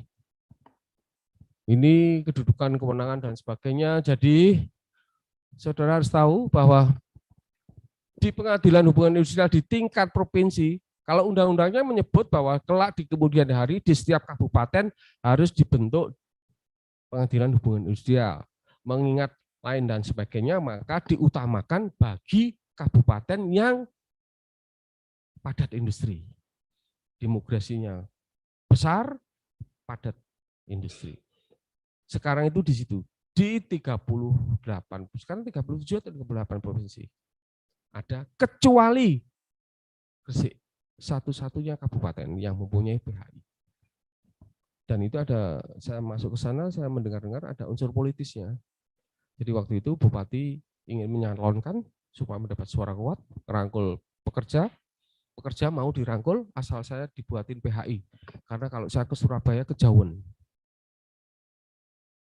Satu kejauhan ya lebih nyaman mungkin karena di situ industrinya juga padat dan sebagainya. Gresik lebih nyaman. Akhirnya terjadi proses ke Mahkamah Agung, kemudian disetujui untuk ada pengadilan. Pak Suran kemarin mengajukan ditolak, saya tidak tahu alasannya apa. Batam mengajukan ditolak, saya tidak tahu alasannya apa ya. Tapi sudah beberapa kabupaten mengajukan untuk seperti itu. Pernah ada di daerah Ambon itu suatu organisasi Apindo dan serikat pekerjanya datang ke PHI minta saran bagaimana membentuk PHI di Ambon sana. Kita tanya, lah daerahmu itu padat industri enggak? Enggak. Lah terus adanya hotel tok sama pariwisata misalnya di pantai. Waduh, kejauhan nanti pasti maka aku enggak mau. Karena itu enggak padat industri. Akhirnya beliau ya sudah kalau gitu saya datang ke sini piknik aja. Ya memang piknik ya, enggak mungkin mengajukan wong Pasuruan yang seperti itu aja, Batam aja ditolak. Batam itu masih ikut mana ya? Kepri atau Tanjung Pinang ya? Lupa saya. Itu masuk wilayah di situ. Jadi satu-satunya kabupaten yang ada PHI-nya hanya Gresik. Nah, perkara di PHI Gresik lumayan banyak dan unik. Di semua persian ada, kepentingan ada, hak ada, antar serikat ada, PHK apalagi, semua ada di situ. Tapi yang paling unik itu ya ada PHI di suatu provinsi, karena saking besarnya provinsi, dan provinsi baru biasanya perkaranya belum banyak, setahun 5 atau 10. Kalau di provinsi-provinsi lain yang Jawa Barat dan sebagainya itu bisa 100 sampai 200, bahkan 300 tahun. Pernah mencapai rekor di Surabaya itu 500 perkara PHI setahun. Dengan majelis hakimnya 3. Ya. Nah, PHI komposisi majelis hakim PHI adalah tengah adalah hakim karir, kanan apindo pengusaha, kiri pekerja. Unsurnya itu. Tanpa salah satu pihak tidak bisa sidang. Kalau di perdata umum diganti boleh. Karena seperti saya ini dari, mohon maaf, dari apindo, unsur apindo, hanya satu tok, pekerjanya, hakimnya 2. Ketika saya tidak ada, nggak bisa sidang. Jadi harus saya lah, makanya saya harus menjaga kesehatan. Gitu. Supaya bisa tetap ada sidang. Itu komposisinya ya. Tadi ya saya katakan hukum acara perdata yang berlaku pada umumnya adalah hukum yang diatur dalam Undang-Undang Nomor 2 tahun 2004, tapi selebihnya hukum acara. Seperti biasa, HIR dan sebagainya. Lanjut, majelis hakim ini kira-kira begitu. Ya sama saja di acara perdata, prosesnya seperti ini. Nah, khususnya upaya damai, di PHI tidak mengenal di dalam proses persidangan itu ada upaya damai. Kalau sekarang di perdata umum kan ada itu, ketemu para pihak, kemudian ketua majelis hakim menyarankan untuk melakukan perdamaian. Kemudian ditunjuk hakim mediasi. Yang tadi yang katakan tadi mediator dari luar boleh itu tadi. Hakim ini yang menjadi mediasi sebelum dilanjutkan diupayakan ada mediasi, kemudian terjadi kesepakatan, tidak perlu sidang berdele-dele yang memakan waktu perdata umum itu 6 bulan. minimal. Maksimal 6 bulan. Kalau di PAI 50 hari. Kalau di perdata umum 6 bulan. Maka upaya damai ini hanya dihimbau oleh majelis hakim supaya para pihak melakukan upaya damai di luar pengadilan karena para kuasa hukumnya ini sudah hadir. Maka kami menghimbau, kuasa hukum, cobalah damailah di luar. Nanti perdamaiannya dimasukkan ke sini, bisa cabut perkara atau enggak jadi berperkara lah pokoknya di situ. Tapi hanya di luar dan enggak terlaksana biasanya, sulit. Biasanya kalau sudah sampai ke PHI itu sulit. Karena podo ngeyele, podo yakini si undang-undangnya sing bener ngene kok pengusaha undang-undangnya begini kok, ya sudah. Nanti yang mutus PHI. Jadi seperti biasa dan sebagainya. Ini keliru ya 44 sebenarnya. Ini nomor 5 pembuktian dan sebagainya. Lanjut. Nah, sekali tadi sudah saya singgungkan dari awal surat kuasa jangan keliru, jangan sampai terjadi maladministrasi juga. Kalau perlu menunjuk nomor perkara supaya jelas. Jadi di perdata umum pun juga begitu, sebaiknya menunjuk nomor perkara, bukan subjek hukumnya, nomor perkara ini dan sebagainya. Ya, seperti biasa surat kuasa berlakunya bagaimana dan sebagainya ketentuannya. Lanjut. Formil dan sebagainya. Berakhirnya surat kuasa. Udah, itu proses sidang. Nanti kita cerita saja itu, terlalu detail. Undang-undang posita dan sebagainya, ya, petitum dan sebagainya. Sebenarnya sama dengan perdata, makanya ini juga menyinggung perdata yang hukum acara secara umum, eksepsi macam-macam dan sebagainya. Mungkin kita menginjak ke langsung aja ke PKB mungkin Pak, ya paling bawah. Nah ini atas Pak. Lagi. Nah ini aja. Nah ini poin-poin yang harus diketahui oleh kita semuanya, saudara semuanya. Seperti Undang-Undang PAI tidak mengatur PK terhadap putusan PAI dan sebagainya. Pedoman PK itu bagaimana dan sebagainya di sini semua ada. Tapi kalau misalnya, karena begini, PK itu di dalam undang-undang tentang peradilan umum dan Mahkamah Agung ya. Tentang Mahkamah Agung, itu untuk semua perkara boleh diajukan. Boleh. Nah, kenapa PHI tidak boleh PK? Ada yang tahu lah alasannya. Sedikit kritis lah, kenapa kok tidak boleh PK? Dulu diterima, dulu. Tapi sama juga, Hakim Agung itu juga manusia, hakim itu juga manusia. Berpikirnya itu, analitis kritisnya itu setelah melihat hipotesa atau dokter itu meriksa, oh iya, jebono kowe tidak boleh PK gitu. Ada yang bisa menjawab? Jadi di dalam Undang-Undang PPHI itu di situ ditentukan tidak bahwa PHI itu menangani perkara hanya pada tingkat kasasi, tapi tidak langsung disebut kasasi. Pasal lupa saya di bawah 85 atau berapa saya lupa. Oke, nanti di bawah ada. Lanjut. Nah, tadi saya tanyakan, saya kira kalau menjawab. Nih, pasal 57. Kemudian pasal 28 tentang Mahkamah Agung terkait permintaan upaya PK.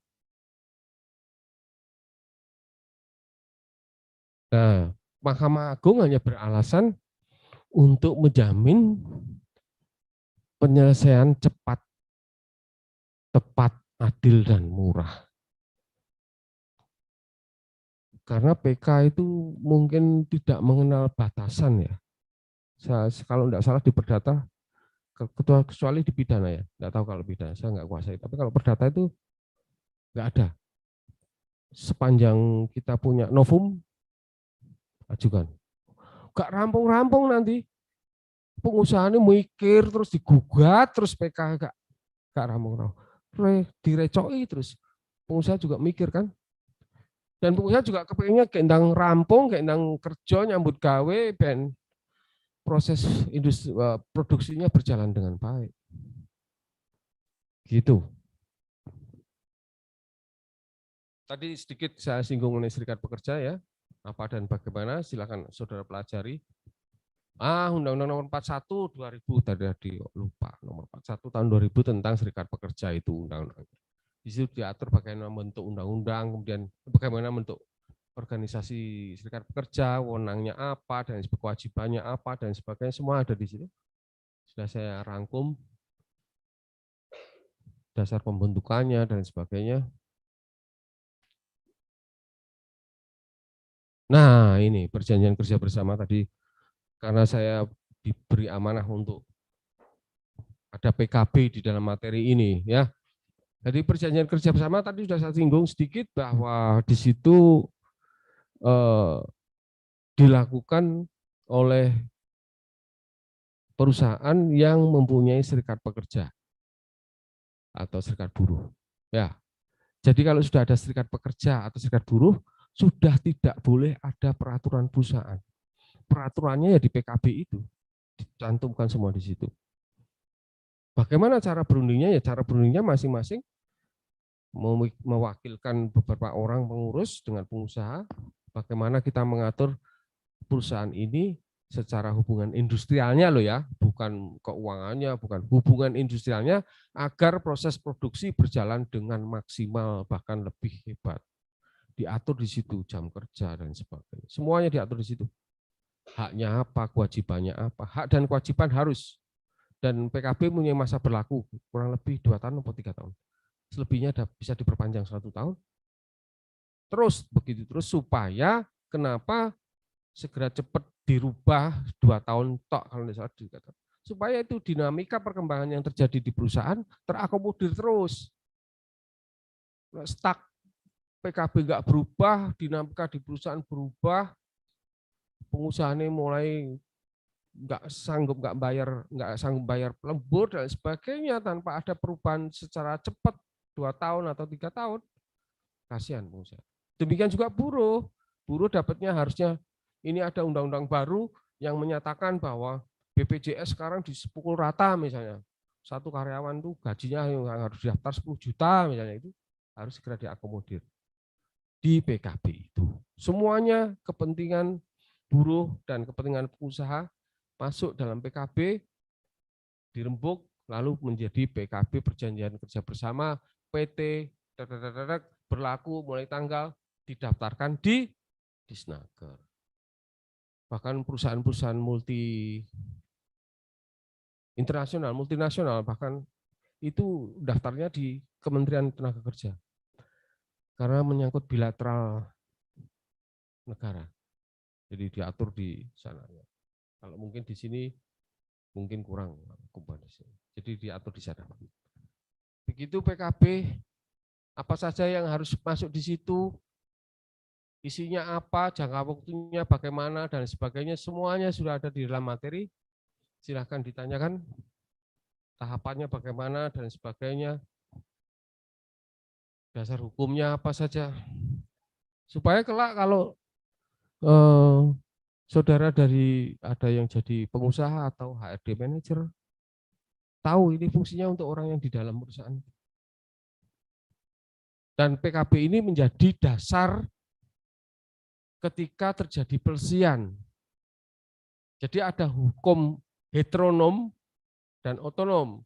Heteronom itu ya undang-undang PHI, undang-undang ketenagakerjaan, BPJS, di luar itu semua. Kalau di dalam perusahaan otonomi perusahaan itu otonominya PKB atau peraturan perusahaan. Ya, PKB ini biasanya sebagai dasar untuk menggugat. Si buruh sudah 3 kali tak SP sesuai ketentuan PKB, dia boleh tak PHK. Gitu. Si buruh minta lembur 2 kali lipat, aturan PKB-nya 1,5. Harus tentu untuk itu. Tetapi kalau PKB-nya melanggar, undang-undang di atasnya, biasanya majelis hakim saya pakai undang-undang, bukan pakai PKB. Karena PKB-nya melanggar. Ya, sesuai KUH Perdata 1320 ya. Ada melanggar ketertiban umum, sosial, dan sebagainya. Gitu. Saya sampai jam berapa?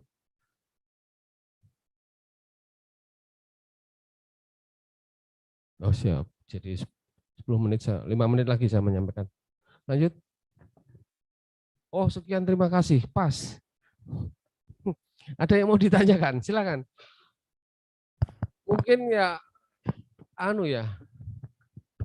ya karena Lex spesialis ya, yang jarang Pak Advokat atau mungkin jarang, kecuali pelaku-pelaku stakeholder di bidang di hukum ketenagakerjaan di kabupaten itu mungkin akan terjadi hal yang menarik diskusi. Karena memang dinamikanya di dunia kerajaan, khususnya di Kabupaten Gresik yang saya kenal, dinamis sekali perkembangannya.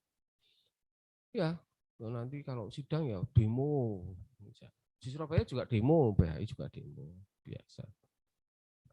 Ya, pernah terjadi gugatan yang spektakuler, perusahaannya perusahaan PMA, karyawan yang minta kepada PHI Gresik untuk mutus hubungan kerjanya karena dia melanggar PKB.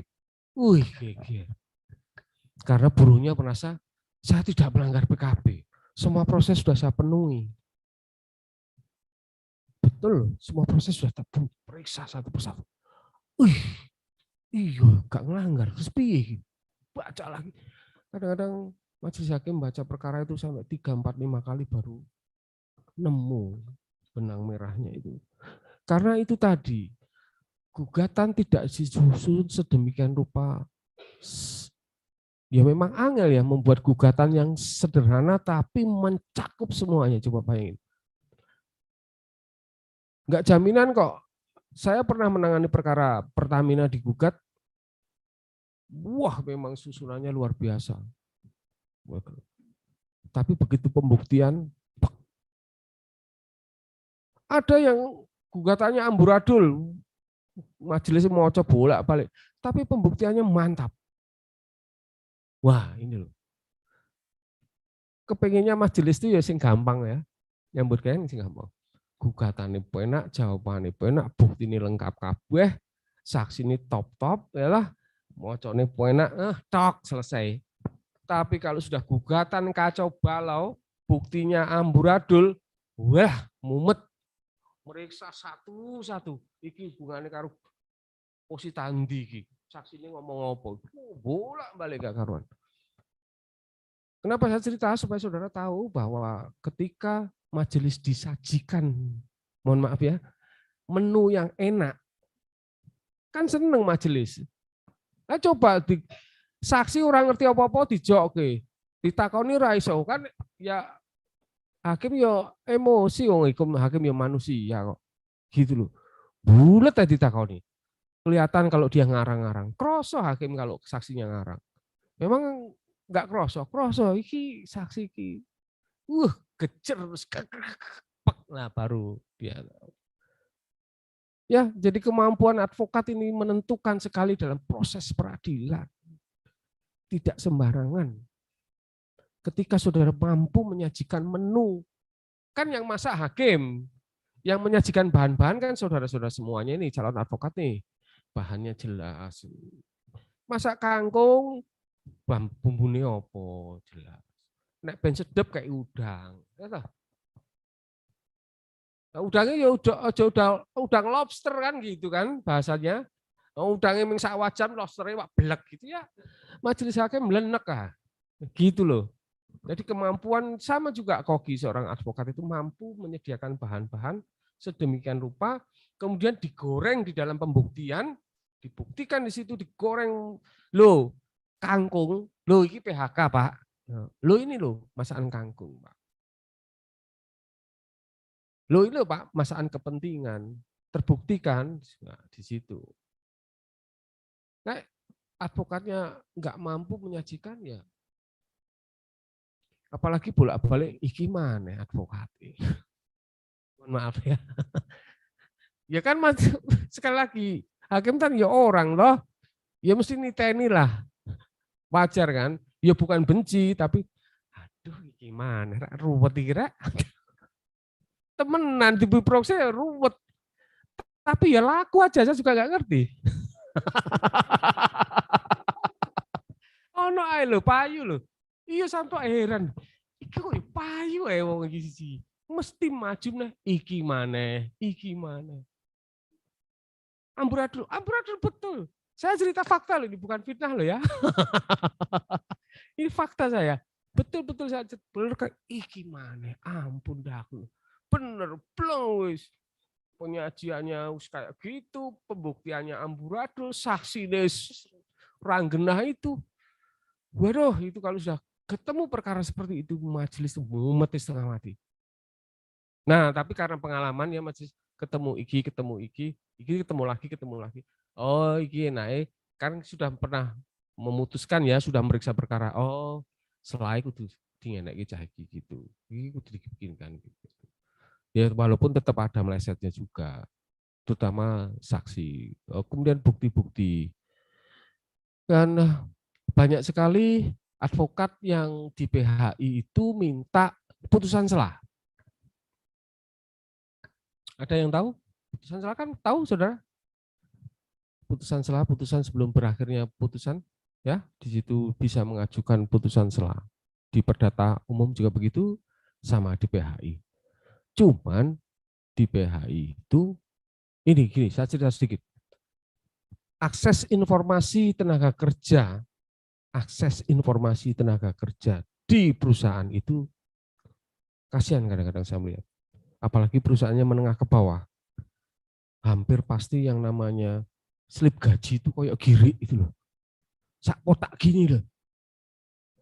Suminten tanggal sekian sampai tanggal sekian 300.000. Coba formalitasnya bagaimana saya tanya pada saudara semua. Bagaimana majelis hakim menilai? Saudara sendiri bagaimana menilai formalitas itu? Padahal tadi saya katakan tadi hubungan kerja unsurnya opah, perintah, pekerjaan. Kasihan nih advokat ini datang membuktikan opahnya hanya girik. Kotak, betul-betul kotak. Merek itu loh, kalau kita beli obat di apotek itu loh. Ada judulnya diminum 2 kali, 3 kali tiap malam, segitu tok. Itu dijadikan bukti. Ya, tapi hakim harus mengatasi itu supaya proses sidang berjalan dengan baik sehingga bisa memutuskan. Tanpa itu hakim tanpa kepandaian atau kepintaran seperti itu nanti kesulitan sendiri kita. Jadi dalam proses persidangan itu hakim betul-betul harus mencari fakta dan bukti formil. Kalau bukti formilnya lemah, ya fakta ini kudu kuat. Ini advokat harus tahu ya. Kalau faktamu kuat, formilnya sing lemah, ya enggak apa-apa. Saling mengisi loh. Fakta ini jebol, formilnya jebol. Ya bayangin aja bagaimana kita memutuskan. Ya akhirnya kalau enggak NU ya kalah. Jadi fakta juga mendukung. Jadi apa tahu sebenarnya yang harus dibuktikan di dalam persidangan? Saya tanya, saudara sebagai sudah pernah menerima perkara-perkara, materi-materi PKPA. Apa toh jadi pembuktian itu apa yang harus dibuktikan? Pemeriksaan saksi, pemeriksaan bukti formil itu apa yang harus dibuktikan? Itu kacau balau advokat. Ya saya buka supaya saudara jangan seperti itulah. Peradi malu-maluin. Saya juga advokat peradi, sama, cuman itu saya lapor ke peradi nonaktif karena sebagai hakim. Kan enggak boleh ya.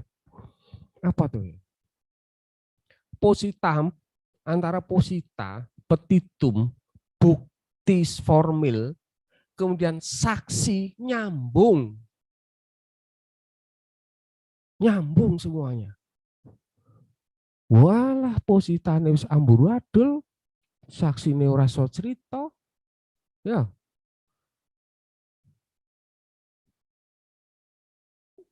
Jangan sampai kami ini berupaya bagaimana dalam persidangan itu kita tidak tersesat. oleh penyajian mereka. Jadi hakim punya keyakinan itu yang dimaksud di situ. Itu jangan sampai tersesat oleh ajuan menu yang diberikan ke kita. Kemudian digoreng di dalam proses pembuktian. Di situ kan sebenarnya masaknya di situ kan. Masaknya di situ digoreng gini. Ini kan kangkung, Pak. Jadi ini terasinya. Ini micinnya, ini kangkungnya, ini ebinya, ini bawang brambang, salam Laos. Kita masak seperti ini, Pak. Jadi ini sayuran kangkung. Nah, gitu. Oh iya, kangkung. Kan gitu majelis hakim. Oh iya, ini kangkung. Terbukti dah. Oke, kabulkan. Gitu. Nah, dalam putusan sela begitu. Jadi karena akses informasi dari pekerja ini minim, kita jarang mengabulkan.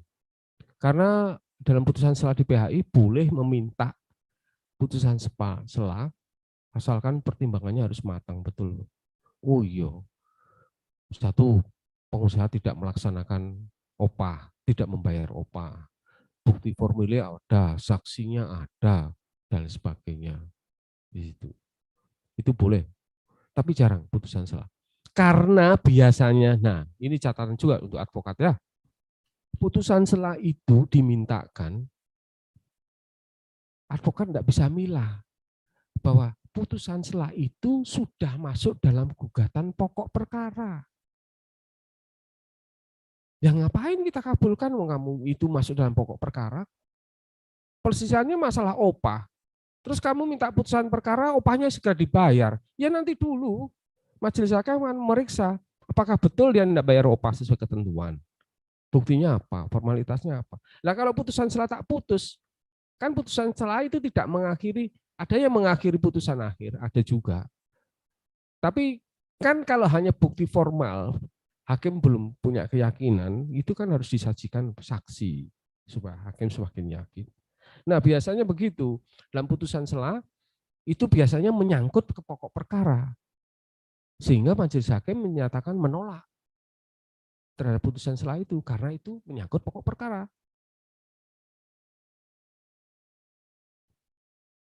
Wong yang dimintakan yang di pokok perkaranya masalah PHK, dia tidak diberi hak normatifnya. Di putusan sela minta, lah terus gunanya apa ini? Kan gitu. Tapi ada juga kemampuan seorang advokat yang mampu secara hukum itu membuktikan putusan sela, mampu menyajikan sebuah bahan putusan sela yang akhirnya putusan sela diputus, pokok perkara gugur. Tapi jarang. Sampai hari ini saya 10 tahun di Gresik belum ada. Saya pernah mendengar seperti itu. Putusan sela yang bisa mengakhiri putus pokok perkara. Itu jarang. Itu kalau enggak advokat pinter ya, jenius ya. Nah, hakim enggak perlu jenius, hakim hanya menilai kok. Memeriksa, menilai saja. Kalau saudara-saudara ini advokat yang harus punya kemampuan yang lebih menyajikan sehingga majelis hakim memeriksa itu enak. Dan semakin yakin dengan penyajian saudara. Oh iya, yakin. Gitu. Ada lagi yang ditanyakan? Ada? Atau mungkin pertanyaan? Silakan. Oke, silakan. Oke, demikian pemaparan materi dari Bapak Jaka Mulyata SHMH. Acara berikutnya yaitu sesi tanya jawab dan saya ingatkan kembali untuk yang di Zoom meeting, apabila ingin menanyakan bisa dipersilahkan menggunakan fitur Raise Hand pada Zoom meetingnya masing-masing dan audiens dapat diperkenankan untuk bertanya juga. Untuk itu dibuka sesi pertanyaan jawab terlebih dahulu. Ada yang ingin ditanyakan? Oke.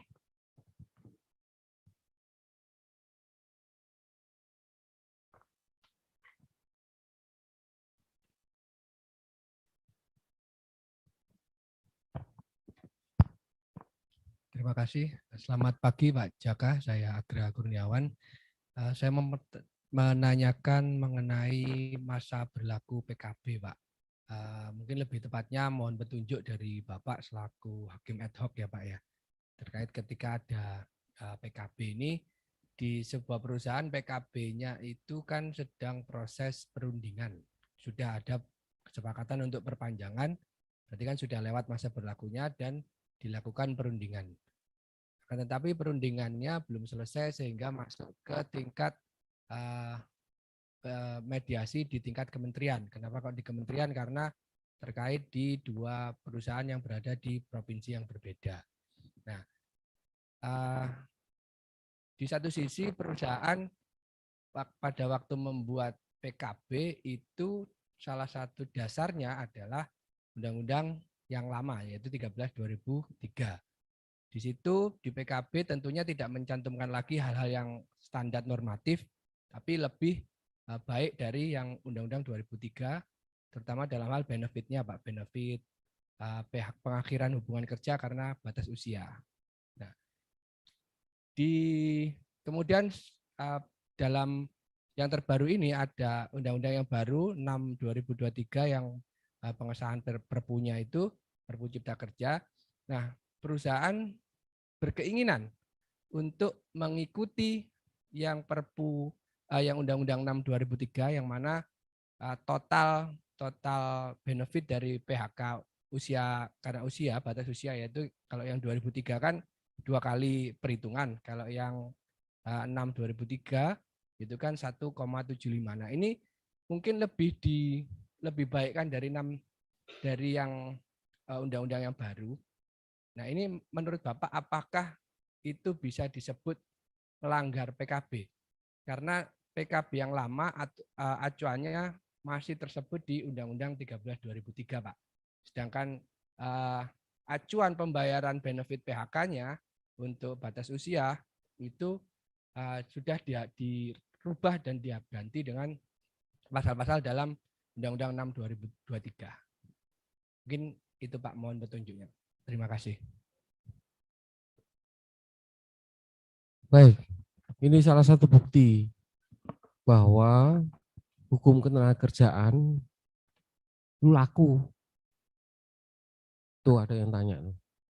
Ini sudah ke materi, ini sudah ke proses, bukan ke proses PHI, tapi sudah proses materi.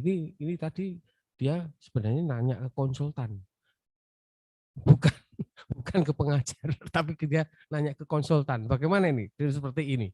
Nah, ini salah satu bukti bahwa dinamika di bidang ketenagakerjaan itu sangat luar biasa sekali. Proses undang-undang pernah bentuk baru, PKB dibuat sebelum itu dan masa berlakunya 2 tahun. Dapat berpanjang 1 tahun. Dalam proses perpanjangan muncul Undang-Undang Nomor 6 tahun 2023, di mana di situ semua pesangon di grade down habis. Jauh. Karena alasan investasi supaya dunia terkait. Bagaimana ini terus? Bagaimana prosesnya? Bagaimana kita harus memberikan solusi kepada klien kita, seorang pengusaha. Kasus real ya, real kan, konsultan kan, konsultasi ini harusnya. Bayar saya. Enggak, jadi saya hanya memberikan ilustrasi, tepatnya bagaimana saudara yang tahu. Bahwa terkait dengan PHI, pengadilan hubungan industrial. Undang-undang terbentuk baru, kemudian padahal benefit yang diperoleh di PKB lebih baik, gitu. Ya. Kemudian undang-undang muncul, benefitnya drop. Dia tidak melanggar sebenarnya. Saudara tidak salah, itu tidak melanggar namanya. Kalau dalam putusan hakim itu malah ultra petita, jauh lebih baik kan. Ya. Terus bagaimana ini? Saya hanya beri gambaran begini, majelis hakim kembalinya kepada tadi sudah sebut undang-undang. Muncul baru kok peraturan, jangan lupa dikuasai juga tentang peraturan pemerintah nomor 35 ya. Ya harus sudah kuasai betul ini. Di sini hampir semua terakomodir perubahan Undang-Undang nomor 13 dan Undang-Undang nomor 6 tahun 2003 ini masih disebut berlaku. Ya. Jadi saya hanya bercerita tentang bagaimana, karena itu dinamika yang saya tidak tahu secara persis. Tapi setidaknya majelis hakim dalam memutuskan suatu perkara, pastikan melihat undang-undangnya. memang di dalam ketentuan, ya ketentuan itu si pengusaha pengen menyesuaikan ke peraturan baru. Ya, ya betul. Ya 1,75.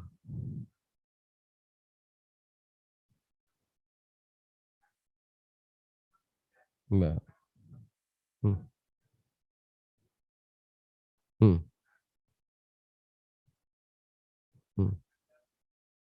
Ya, yang dipresisikan apa?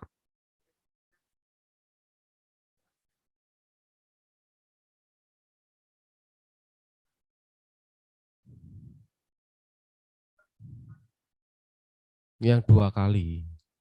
PKB-nya 1,9.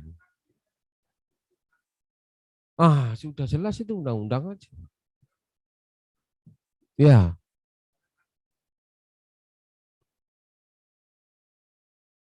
ya betul. Jadi kita nanti majelis hakim dalam memeriksa perkara itu sudah harus berdasarkan Undang-Undang Nomor 6 tahun 2023. Gak bisa saya kembali ke sana.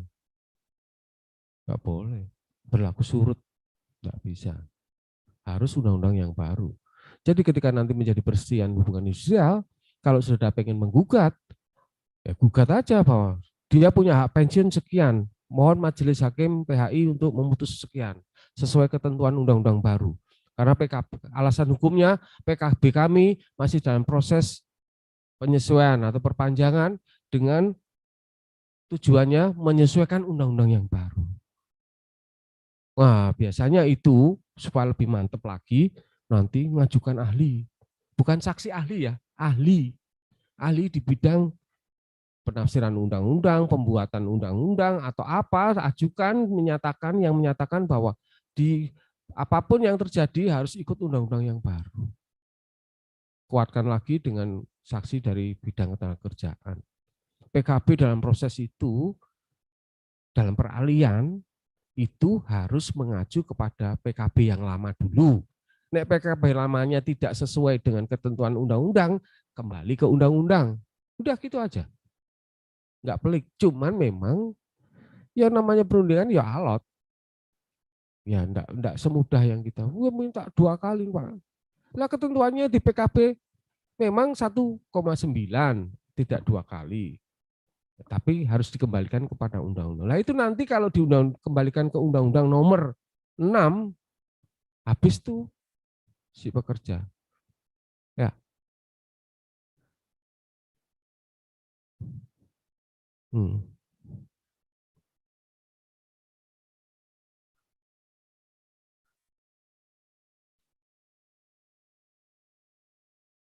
Ya, maksud kita kan begitu, tapi kan ya karena memang tapi kan tidak begitu saja pekerja menerima.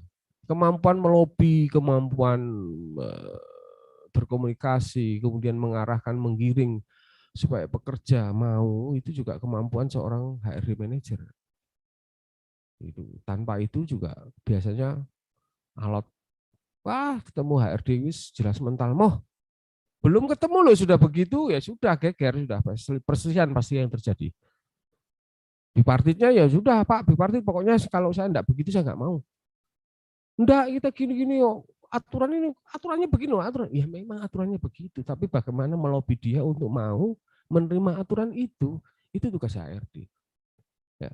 Jadi kembali lagi ke perkara penjelasan tadi, persidangan penjelasan tadi, kita nanti kalau itu menjadi perkara, ya majelis akan melihat Undang-Undang Nomor 6. Memang dalam Undang-Undang Nomor 6 tahun 2023 paling bawah, perusahaan yang sudah memberikan benefit yang lebih baik nggak boleh di grade down. Benefit itu apa? Beda loh dengan ketentuan tentang pesangon.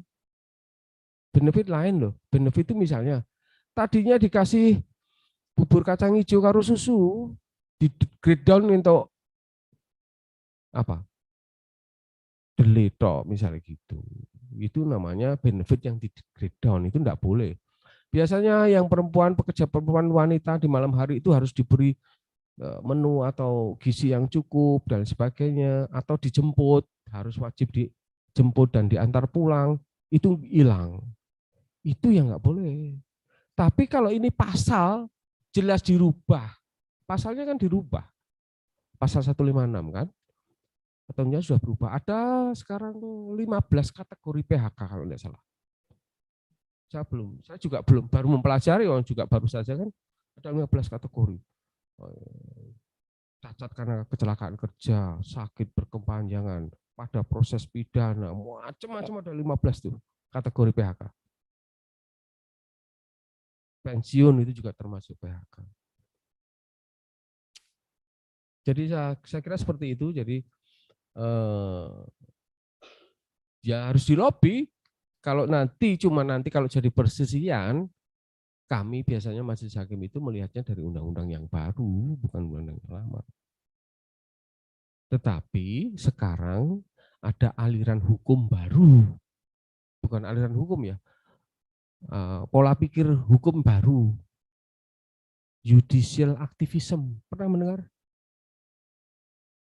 Judicial activism itu proses persidangan, proses aktivitas kita mempertimbangkan sesuatu itu tidak melulu berdasarkan undang-undang. Kalau bahasanya asas itu, hakim bukan corong undang-undang. Jadi hakim itu mempertimbangkannya tidak hanya melulu undang-undang tok, tapi terjadi proses judicial, proses persidangan, aktivitas persidangan, aktivitas pemikiran, tidak hanya melulu mempertimbangkan. Bisa jadi saya tidak mengatakan seperti itu ya. Bisa jadi ketika nanti menjadi proses persidangan di PHI, setelah hakim mempertimbangkan segala aspek yang terjadi di persidangan, fakta dan bukti dan sebagainya, bisa jadi loh hakim berkeyakinan memberikan pesangon 1,9, tidak 1,75. Tapi kita nggak ngerti loh konteksnya, karena itu tadi ada proses judicial activism. Misal saja, kan boleh-boleh saja seorang hakim beralasan, ini masih dalam proses peralihan PKB,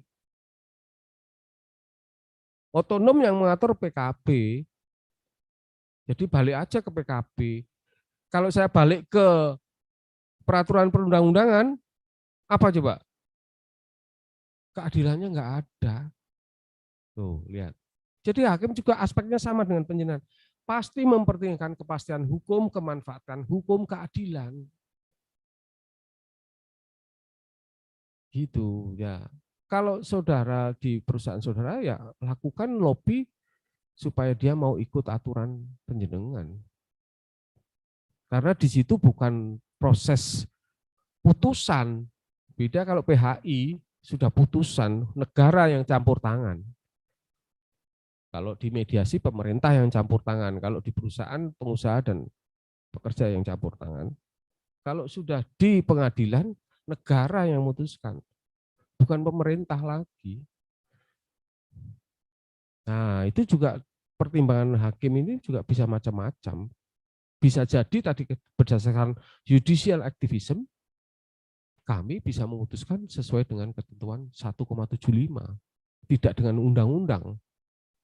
Tergantung bagaimana itu tadi saya katakan, sajikan bahan-bahan menu, gorengan, masak sebaik-baiknya di pembuktian. Itu yang tidak pernah, ya selama ini itu yang enak kalau majelis hakim ada advokat yang pinter, kemudian penampilannya ya enak, komunikasinya juga baik, bahasanya tutur katanya juga baik, taat proses, taat asas, ya asasnya tidak diterjang-terjang dan sebagainya, itu majelis hakim juga enak. Sudah merem tinggal mutus ketok, kabul gitu aja. Tapi kalau bahan kemudian memasaknya di pembuktian tidak mateng ya, artinya di pembuktian itu masaknya lah mateng jadi kangkung. Lah ini nggak mateng ya.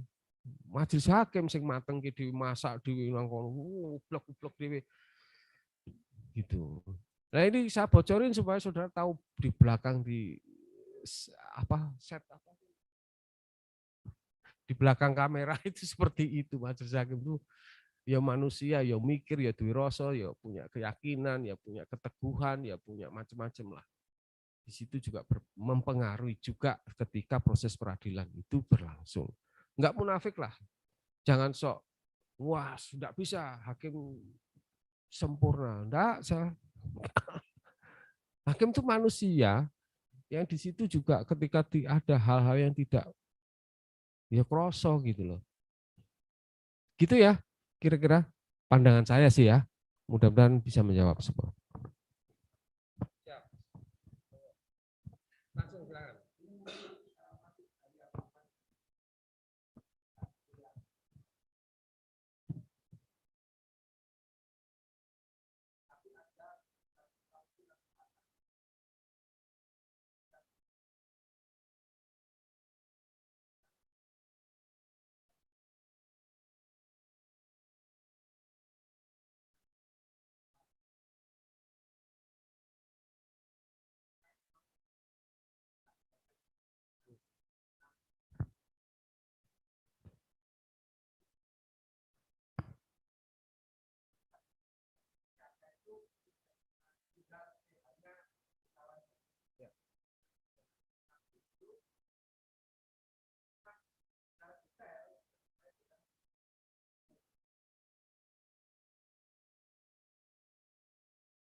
Langsung silakan.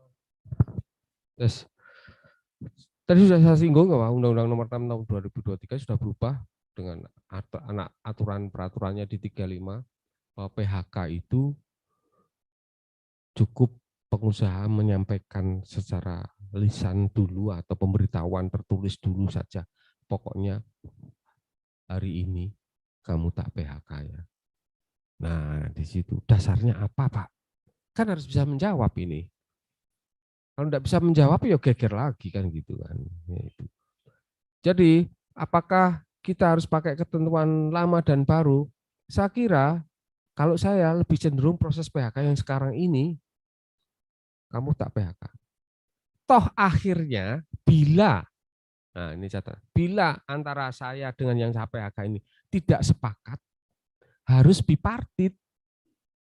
Kalau dulu panggil bipartit PHK, kan gitu. Cuman dibalik sekarang itu untuk mempermudah supaya dunia usaha juga tidak merasa kesulitan dalam memanage SDM-nya atau mengelola tenaga kerjanya. Cukup dengan dipanggil, cuman penyelesaiannya sekarang diberi waktu sebelum 14 hari sudah harus selesai dieksekusi. Atau salah satu pihak yang tidak setuju, pekerja yang tidak setuju diberi waktu 14 hari untuk menjawab langsung maupun sebelumnya. Dan 7 hari setelah itu harus ada kepastian atau gimana, saya lupa. Intinya seperti itu. Jadi setelah itu apabila si pekerja langsung menjawab, Pak, saya nggak mau di PHK. Lah nopo lah, kalau mangan nopo. Nah sudah, kalau sudah mangan nopo itu hati-hati ya. Iya loh. Lah Pak, hak kula nopo? Ki sesuai ketentuan seperti ini. Lah terus kula mangan nopo? Wah repot sudah kalau sudah begitu. Hati-hati kalau sudah bahasa begitu. Jadi buka itu semua aturan, nih aturannya seperti ini, perusahaan memberikan sesuai ketentuan, terima. Enggak Pak, saya enggak mau. Alasanmu apa? Nah dia harus menjawab secara tertulis. Enggak bisa lisan. Si tenaga kerja itu harus menjawab. Saya tidak menerima atas pemberitahuan PHK yang diberikan oleh perusahaan pada tanggal sekian di ruang ini oleh HRD manager oleh karena. Nah, di situ lalu muncullah bipartit. Makanya pemberitahuan itu juga harus tertulis, jangan lisan. Usahakan karena kita ini hubungan industrial itu ada hubungan keperdataan. Setiap langkah kita di perusahaan pakai secara tertulis. Itu nanti akan memudahkan kita berproses lebih lanjut. Jadi harus tertulis semuanya. Ketika tidak terjadi ketidaksepakatan baru bipartit. Nah ini yang bipartit bipartit ini bisa melibatkan pihak dari luar. Advokat misalnya, boleh, asal ada surat kuasanya. Atau dia sendiri maju, boleh.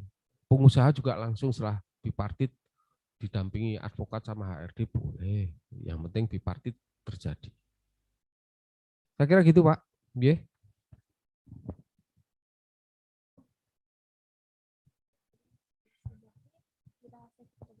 Oke, jadi waktu mohon maaf sudah habis. Lain waktu bisa ketemu. Mohon disapa kalau saya kan nggak ngapalin, nggak bisa hafal mungkin. Kalau ketemu di jalan, ayo kita salaman supaya kita ingat. Kalau ke Gresik silahkan mampir. Mau studi banding ke PHI silahkan. Ada nggak studi banding ke PHI? Saya kira kurang lebihnya mohon maaf. Mohon maaf juga kalau ada tutur kata, sikap dan tingkah laku yang tidak berkenan. Semoga apa yang saya sampaikan ini bermanfaat. Kalaupun tidak bermanfaat ya dibuang saja. Ya toh, buat apa yang tidak bermanfaat dipakai. Cara begitu. Terima kasih atas perhatiannya. Assalamualaikum warahmatullahi wabarakatuh. Waalaikumsalam warahmatullahi wabarakatuh. Terima kasih kepada Bapak Jaka Mulyata SHMH atas pemaparan materi yang sangat luar biasa dan jawaban pertanyaan dari para peserta. Baik bagi para peserta, materi yang berkaitan tentang hukum acara peradilan hubungan industrial telah selesai, maka dengan itu kita izin untuk foto bersama dulu nih Pak. Oke, baik, untuk saya bantu untuk audiens bisa maju ke depan untuk foto bersama. Sebelum saya tutup, boleh di sini saja Pak, biar peserta yang maju ke depan. Untuk, boleh Bapak kalau mau di depan, untuk para peserta bisa maju ke depan terlebih dahulu.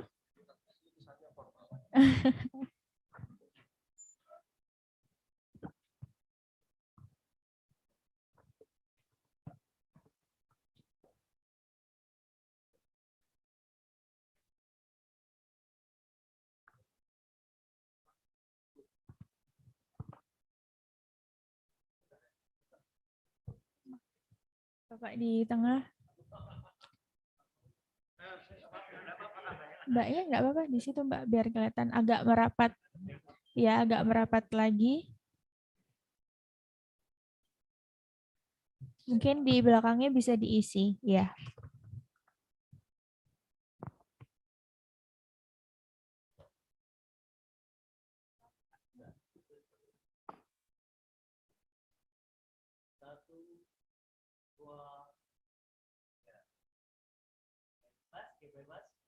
Bebas.